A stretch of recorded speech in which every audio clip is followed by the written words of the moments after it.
খুলনায় medical college হাসপাতালে নজরুল ইসলাম মঞ্জু সৌজন্য সাক্ষাৎ।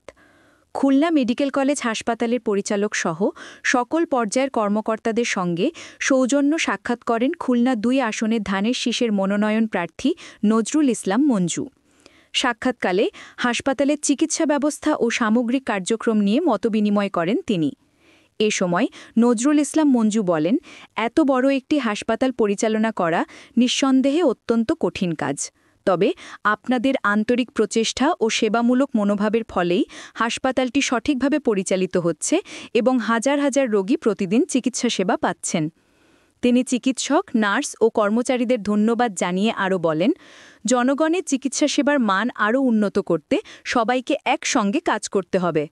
সাক্ষাৎ শেষে হাসপাতালের বিভিন্ন বিভাগ পরিদর্শন করেন নজরুল ইসলাম মঞ্জু এবং রোগীদের খোঁজ খবর নেন।